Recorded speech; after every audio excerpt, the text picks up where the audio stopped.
Fran Rojas, Gobernabilidad y Poder. Lectura. 1.1. Génesis del término gobernabilidad. Para averiguar lo que significa cordura, quizá deberíamos investigar lo que está sucediendo en el campo de la locura. Para comprender lo que significa legalidad, lo que pasa en el campo de la ilegalidad. Y para comprender en qué consisten las relaciones de poder, quizá deberíamos analizar las formas de resistencia y los intentos hechos para disociar estas relaciones. Michel Foucault, el sujeto y el poder.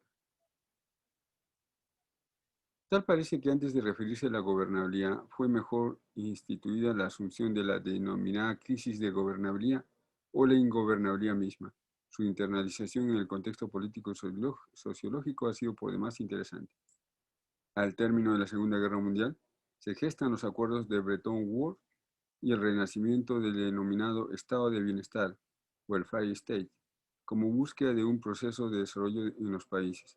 Si bien los orígenes del Estado de Bienestar datan del último cuarto del siglo XIX en la Alemania de Bismarck, 1871-1890, y posteriormente en el gobierno de Weimar, 1919-1934, es después de la Segunda Guerra Mundial que se renueva el concepto en un matiz considerado moderno. Se atribuye la denominación de estado de bienestar a William Temple, arzobispo de Canterbury, como contraposición al estado de guerra Welfare State, para describir las políticas keynesianas de posguerra adoptadas por la mayoría de los países desarrollados. El estado de bienestar se entiende como la búsqueda por equilibrar desviaciones de las fuerzas del mercado en al menos tres direcciones. A. Garantizando a los individuos y las familias un ingreso mínimo independiente del valor de su trabajo en el mercado. B. Limitando el grado de inseguridad que permite a los individuos y a las familias poder enfrentarse a ciertas contingencias sociales, como las enfermedades, la vejez o el desempleo. Y C. Asegurando que a todos los ciudadanos, sin distinción de clase, se les ofrezca los mejores estándares disponibles en una variedad acordada de servicios sociales. Klaus Hoff describe el estado de bienestar ha sido el resultado combinado del reformismo socialdemócrata, el socialismo cristiano, élites políticas y económicas conservadoras ilustradas y grandes sindicatos industriales que fueron las fuerzas más importantes que abogaron en su favor y otorgaron esquemas más amplios de seguro obligatorio, leyes sobre protección del trabajo, salario mínimo, expansión de servicios sanitarios y educativos y alojamiento estatalmente subvencionados, así como el reconocimiento de los sindicatos como representantes económicos y políticos legítimos del trabajo.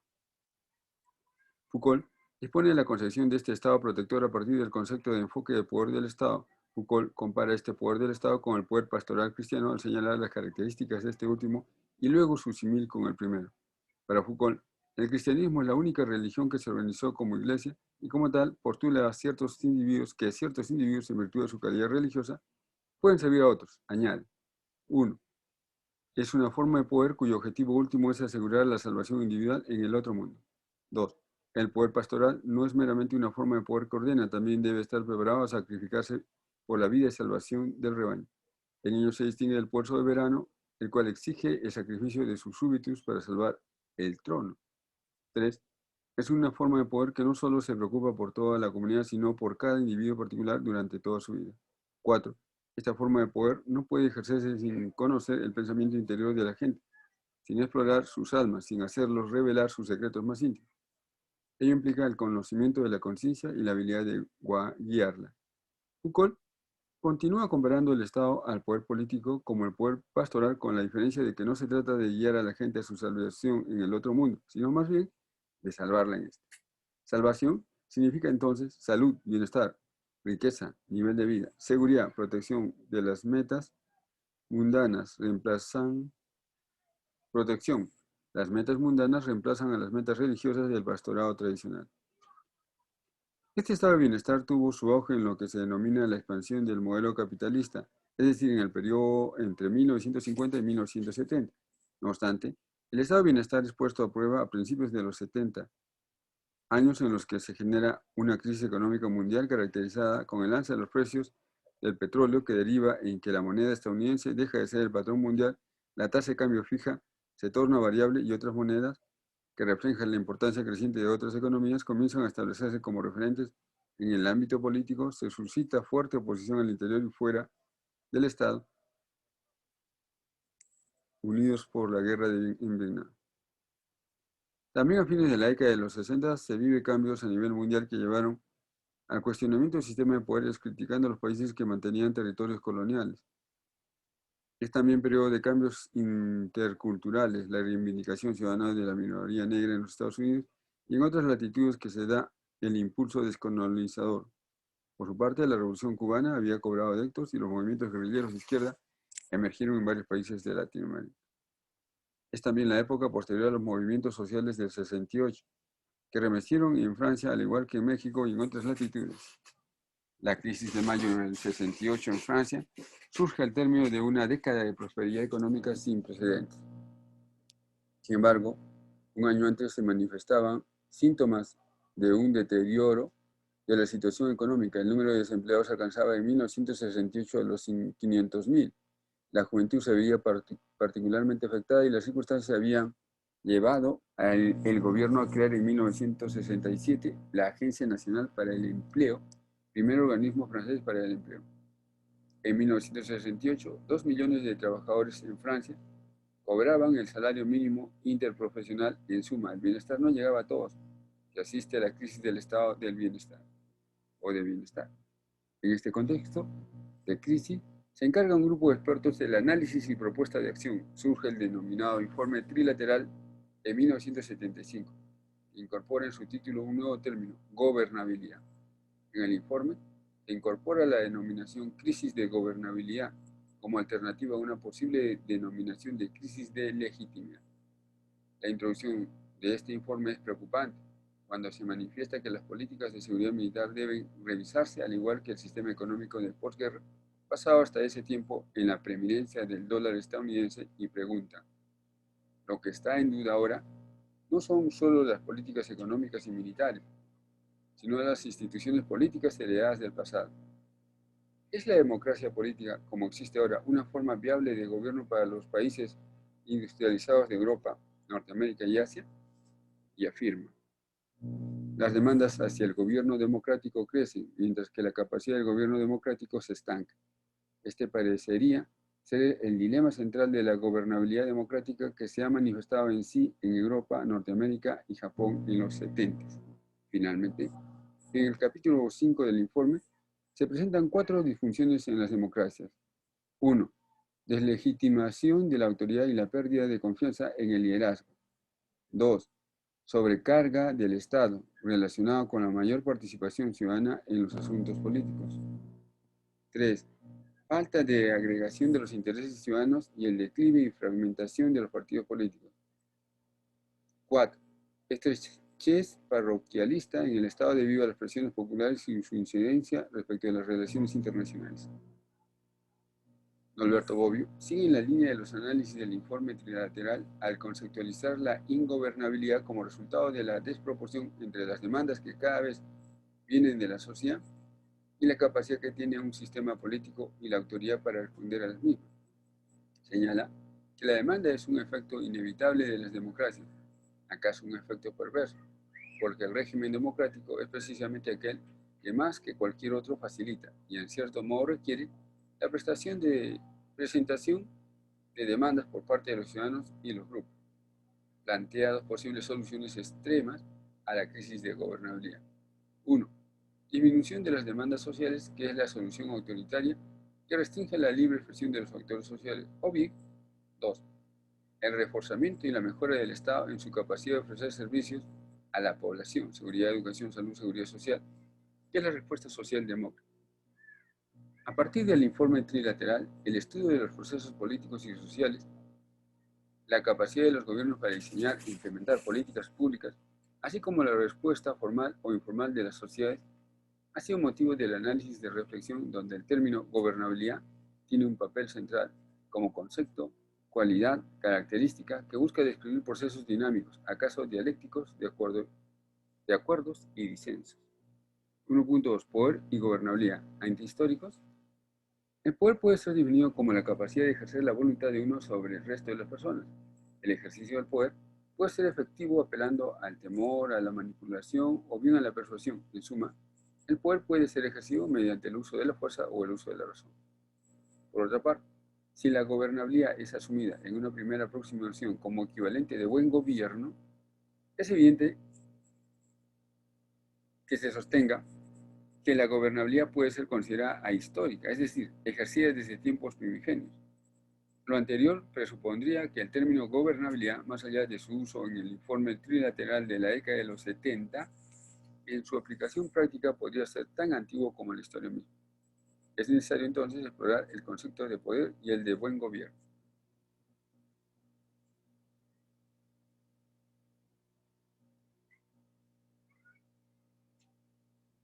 El concepto de poder puede tener varias interpretaciones. A, capacidad, facultad, potencia o posibilidad genérica de obrar, ya se refería a las acciones humanas o a los hechos de la naturaleza.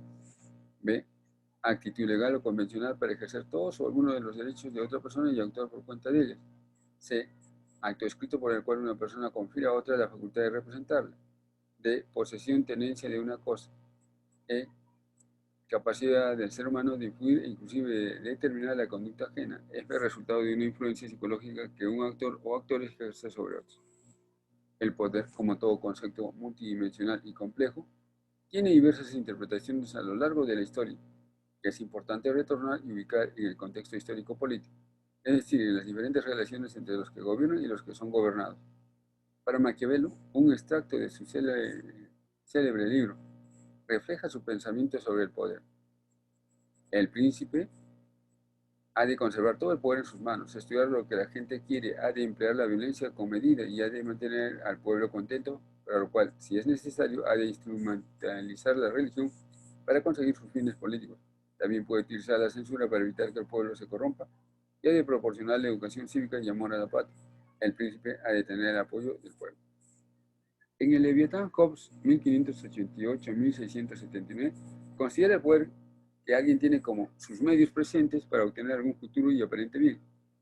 De esta manera refleja que quien ejerce poder es aquel que utiliza su capacidad y recursos disponibles para alcanzar un objetivo deseable en el futuro que conlleva una interpretación sobre la factibilidad de ejercer manipulación.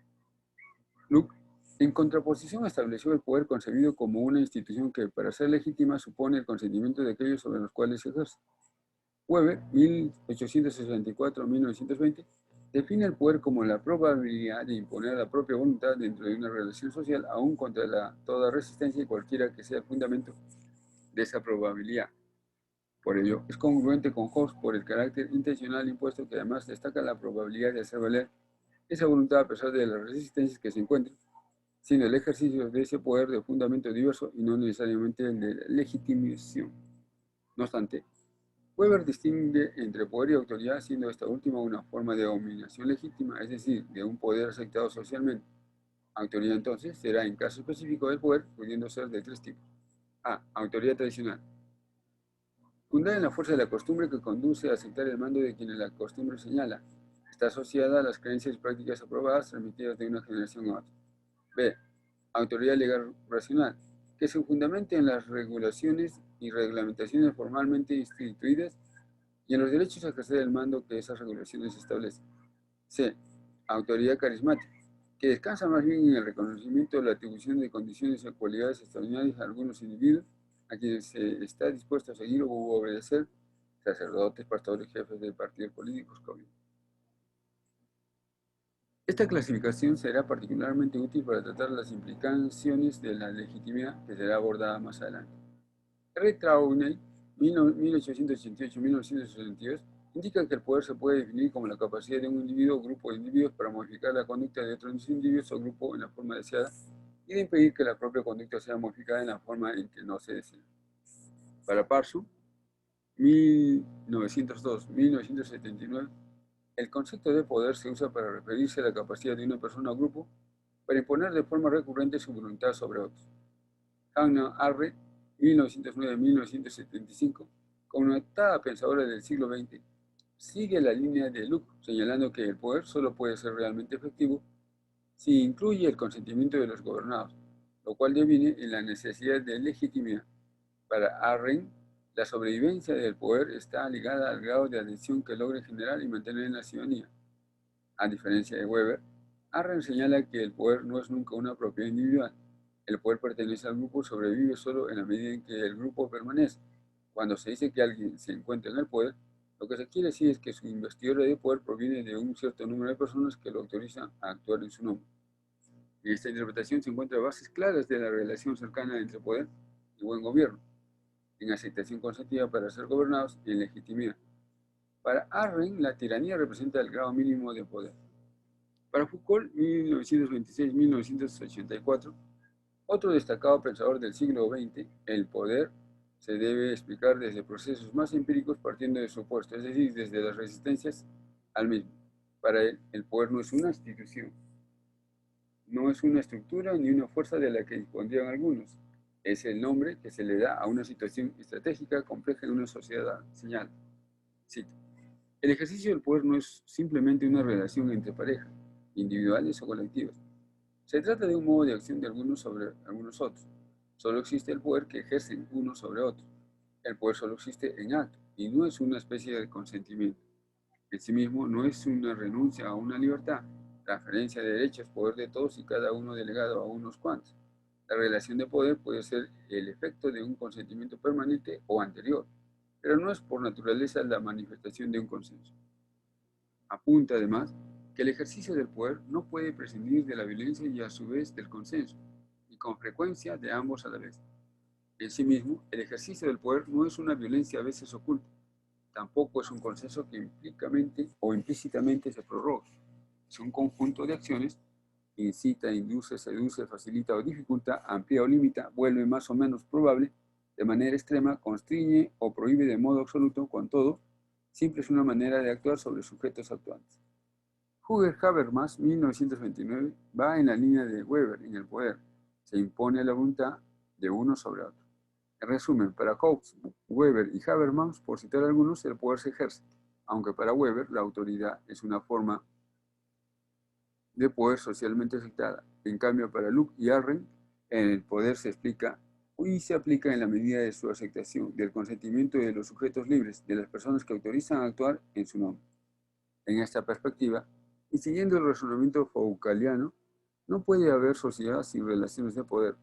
Estas relaciones han existido y existirán, pero lo anterior no significa que las relaciones vigentes sean inmutables, ni tampoco que las que existen o las nuevas tengan la misma intensidad. Por ello, la relación de poder puede ser cambiada, modulada, transformada. Para quienes se inscriben en la idea de que el poder es el ejercicio en el que se impone la voluntad de unos sobre los otros, aun con las resistencias encontradas, es posible entender que la historia humana ha estado marcada por ejercicios de poder desde la formación de las sociedades mismas y sus gobiernos, poder impuestos o concertados, y desde las estructuras de gobierno primigenios, pasando por las monarquías, dictaduras y la democracia. Todas estas formas de gobierno tuvieron conceptos propios de buen gobierno, cuya relación entre el Estado y sociedad, entre gobernantes y gobernados, responde a contextos históricos, políticos, sociales y económicos muy distintos, por lo cual no deberían evaluarse en los criterios similares de la democracia representativa, que es hoy por hoy el requisito básico para ensayar cualidades de buen gobierno. Inclusive en el siglo XX hay gobiernos que no han sido democráticos y que sin embargo fueron calificados como necesarios para el buen gobierno. Tal es el caso peruano en la década de los 90, en la que sectores de la élite social y empresarial peruana, directivos de organismos financieros y gobiernos extranjeros, justificaron y comprendieron en el autogolpe de abril de 1999 y el régimen cívico-militar, con el argumento que la respuesta autoritaria era la única que posibilitaba una salida a la crisis de representación de los partidos políticos y en general a la ingobernabilidad, en cuya explicación convergían además el conflicto armado con los grupos violentistas de Sendero Luminoso y el movimiento revolucionario Tupac Amaru. En este caso concreto, el concepto de buen gobierno era enfocado con un contenido sustantivamente autoritario y por lo tanto no democrático. Con base en lo expuesto es posible entender las razones por las que Tantalian señala que la gobernabilidad o el buen gobierno debe o puede ser considerada ahistórica. Sin embargo, si se considera que el buen gobierno es aquel que resulta del ejercicio del poder consentido, en la lógica de Arryn, por ejemplo, ni el gobierno de la aristocracia en la antigüedad ni el monárquico de la Edad Media pueden ser considerados ejemplos de buen gobierno, en cuyo caso la aseveración o validez de ahistoricidad se opone se pone a prueba. 1.3. Buen gobierno y democracia. El ejemplo anterior, caso peruano de los 90, conduce a una hipótesis. No toda gobernabilidad tiene que ser democrática. Hay criterios políticos, ideológicos y valorativos que dan definición conceptual, operativa y de acción política a la gobernabilidad. El criterio de buen gobierno es ideológica y de lo alto grado de relativismo histórico. Por ello, es comprensible que connotados historiadores hayan comparado por su grandeza conquistadora sobre otras naciones a figuras como Pachacútec en el periodo incaico, Alejandro Magno o Napoleón, ya que con seguridad cada uno de estos personajes tenía una peculiar manera de entender y practicar lo que Guamán Poma llamaba buen gobierno a principios del siglo XVII. El adjetivo bueno conduce inevitablemente a la fenomenología axiológica y como tal a la ética y moral. La ética, en la mirada de Aristóteles, hace referencia al hábito que el individuo desarrolla para ejercitar la virtud, mientras que la moral es el carácter, es la costumbre ejercitada. Cantalian refiere a Aranguren, quien considera que moral alude a la moral vivida, mientras que ética hace referencia a la moral pensada. Maquiavelo sugería que para ejercer un buen gobierno, el príncipe no debería ser tan bueno, lo cual sugiere una paradoja en la lógica de la moral pensada. En efecto, señalaba, el hombre que quiera en todo hacer profesión de bueno, fracasará necesariamente entre tanto que no lo son, de donde le es necesario al príncipe que quiera seguir siéndolo, aprender a no ser tan bueno y utilizar o no este conocimiento según lo necesite.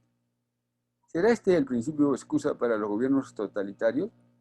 ¿O será que el poder político nubla el panorama que sería congruente con la tendencia infelizmente humana y psicológica en la lógica rousseauiana de que la sociedad con su ciencia y arte corrompe? Rousseau pensaba que el ser humano era bueno por naturaleza, lo que demostraba su estado primitivo de buen salvaje, pero que el avance civilizador lo convertía procesalmente en menos bueno, es decir, iba corrompiendo su primigenia naturaleza bondadosa. Escribió por 1754. Cito, pero si el progreso de las ciencias y de las artes no ha añadido nada a nuestra verdadera felicidad, si ha corrompido nuestras costumbres y si la corrupción de las costumbres ha atentado contra la pureza del gusto, ¿qué vamos a pensar de la multitud de autores elementales que han apartado del templo de las musas las dificultades que impedían su acceso y que habían sembrado la naturaleza como prueba para las fuerzas de aquellos que se vieran tentados de saber? Mientras que habría sido preferible que todos aquellos que no hubieran podido llegar lejos en la carrera de las letras se hubieran echado atrás en el umbral mismo y se hubieran lanzado al ejercicio de las artes útiles para la sociedad. Y finalmente concluye en este célebre discurso que le valió reconocimiento, pero también severas críticas, que los hombres comunes permanezcan en su oscuridad, ya que para que buscar la felicidad en la opinión de los otros, si se puede encontrar en uno mismo, no hay necesidad de saber más, que se deje a otros e instruir a los pueblos en sus deberes. Si este fuera el caso, ¿cuál será la visión del buen gobierno de Rousseau? La respuesta se traduce en el contrato social, su obra más conocida, en la que plantea una sociedad en la que se vuelva a un estado similar al que se tenía en el estado natural. Su célebre frase, el hombre nace libre pero en todas partes se encuentra encarcelado, encadenado, expresa la asunción de que ese estado primitivo natural no puede ya sustituir, por lo que no le queda otro remedio que formar por agregación una suma de fuerzas que no pueden hacer más que de un concurso de varios, por lo que finalmente propone una forma de asociación que defiende y proteja con toda la fuerza común a la persona y a los bienes de cada asociado, por lo cual, uniéndose cada uno a todos, no obedezca sin embargo más que a sí mismo y permanezca tan libre como antes. Esta solución es el contrato social. El buen gobierno fue, sin duda, concebido antes del ejercicio de la democracia como modelo de gobierno. Un ejemplo se refleja en el ensayo de Federico II de Prusia, 1712-1786, el rey músico, quien decía: es necesario que el príncipe lleve sus asuntos personalmente. Un buen gobierno debe tener un sistema tan ordenado como un sistema filosófico. Todas las medidas que se tomen deben ser razonadas y las finanzas, la política y lo militar tienen que tender a un mismo fin: el fortalecimiento del Estado y el aumento del poder. Un sistema tiene que surgir de una cabeza que debe ser la del soberano El soberano es el primer servidor del Estado. Se le paga bien para que mantenga la dignidad que corresponde a su puesto, pero se le exige que trabaje eficazmente por el bien del Estado y gobierne con atención al menos los asuntos principales. Un ejemplo por demás encomiable se encuentra en otro trabajo de Tantalian y Vigier, que presenta un referente distinto de las acostumbradas del mundo de Occidente, la propuesta del buen gobierno de un curaca en la época de la colonia española en América. Se relata que por 1562 se organizó un congreso en San Pedro de Mama, cerca de Lima, de varios cientos de señores curacas y diferentes grupos étnicos de la región central, que formó parte de un conjunto de asambleas regionales de jefes étnicos organizados por el dominico Fray Domingo de Santo Tomás, con autorización del Consejo Real de las Indias. El objetivo fue debatir y concertar sugerencias sobre el futuro de la sociedad y preparar una propuesta a Su Majestad Felipe II que, entre otras demandas, señalaba la supresión de las encomiendas de indios, el retiro de los asentamientos hispanos en tierras costeñas y andinas, restitución de todas las tierras chacaras y otras heredades y posesiones tomadas en usurpados por los españoles. Esta agenda fue uno de los antecedentes de la nueva crónica de buen gobierno de Felipe Guamán Poma de Ayala en 1615, quien recoge mayoritariamente esas propuestas realizadas 53 años antes y rectifica las sugerencias de lo que los hispanos abandonen el reino de las Indias y más bien insinúa que las familias españolas se sienten mejor en las ciudades, pero se retiren del ámbito rural. Con la base en lo anterior, ¿es posible imaginar un buen gobierno sin democracia? Para promover la reflexión se recoge un ejemplo provocativo. Supóngase un gobernante autoritario que proponga leyes ruines y que la mayoría del pueblo las acepte. ¿Debe ser considerado buen gobierno? Aún más, en la lógica rusoniana que señala que un pueblo es siempre dueño de cambiar sus leyes, incluso las mejores, pues si se le place causarse daño a sí mismo, ¿quién tiene derecho a impedírselo? El ejemplo anterior presenta una posibilidad cierta, aunque relativista, ya que cuesta pensar que el total del pueblo acepte políticas contrarias a su bienestar, y sin duda más alejado de las circunstancias actuales, donde es cada vez creciente el consenso sobre los requisitos para un buen gobierno, incluso lo que se denomina gobernanza global. Un ejemplo que cuestionó el modelo monárquico imperante en su tiempo es el de William Wellstone, 1723-1780, cuyos escritos tuvieron influencia decisiva en el desarrollo de la Constitución de los Estados Unidos de América, quien apunta que el buen gobierno será aquel que surge del consentimiento. Señala que el poder que viene del consentimiento de los pueblos supone necesariamente condiciones que hacen de su uso legítimo útil a la sociedad ventajoso para la República, y que la fija y la restringe entre unos límites, porque el hombre no debe ni puede darse enteramente y sin reservas a otro hombre, porque tiene un dueño superior por encima de todo, el único al que pertenece enteramente. Es Dios, cuyo poder es siempre inmediato sobre la criatura, que no pierde sus derechos jamás.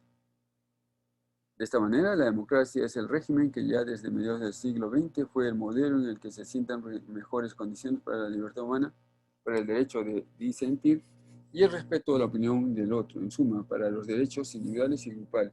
La democracia, además, fue el régimen vigente en la antigua Atenas, no obstante la predilección por la denominada aristocracia defendida por Platón y Aristóteles, y en la primera mitad del siglo XIX fue considerada un estado muy elevado, acaso inalcanzable. En efecto, Rousseau la asumía demasiado perfecta, acaso privilegio divino. Cito: no hay gobierno tan expuesto a las guerras civiles y a las agitaciones intestinas como el democrático o popular, porque no hay ningún otro que tienda tan fuerte y continuamente a cambiar de forma, ni que exija más vigilancia ni más valor para ser mantenido en lo suyo. Si hubiera un pueblo de dioses, se gobernaría democráticamente. Un gobierno tan perfecto no conviene a los hombres. Los ejemplos anteriores sirven como marco para la reflexión en torno al buen gobierno y la democracia. Hoy en día, pensar en el buen gobierno al margen de la democracia estimula el autoritarismo que solo, en el mejor de los casos, puede apuntar a cierta eficiencia y eficacia de corto plazo, pero carente de legitimidad ciudadana que con el tiempo afecta a la eficacia.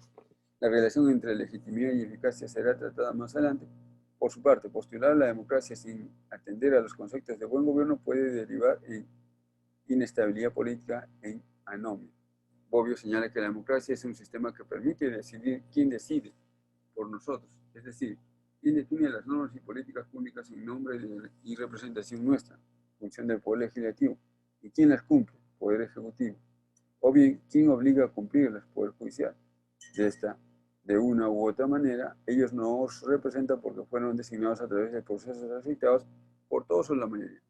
Sin embargo, las bondades de la democracia se ven contrapuestas con la creciente libertad de opinión, de reclamo y de exigencia, insertas en la frase todavía no definida pero instituida ingobernabilidad. El informe trilateral se refiere a la crisis de la democracia.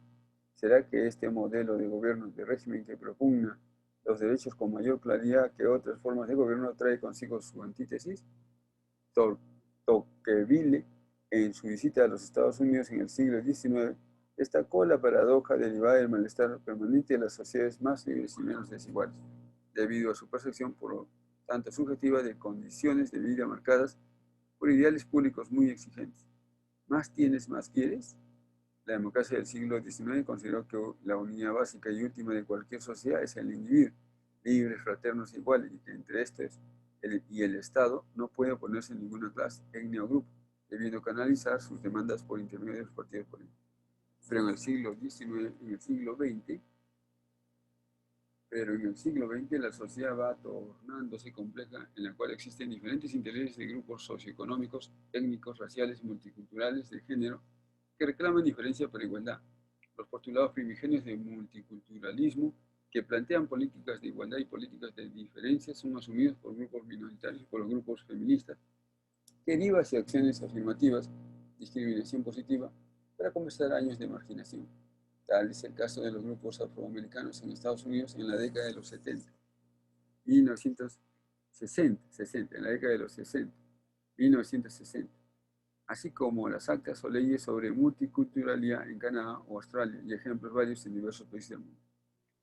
Giacomo Marramao señala que la menor capacidad de intervención de las políticas estatales se debe en parte a la pérdida de la eficacia de los canales de representación tradicional propios de una democracia basada en un sistema de partido clásico, ya que han entrado en escena nuevas demandas e identidades colectivas, que están siendo inadecuadamente representadas por formas de organización política orientadas a acoger intereses estables y con base territorial, profesional o social definida.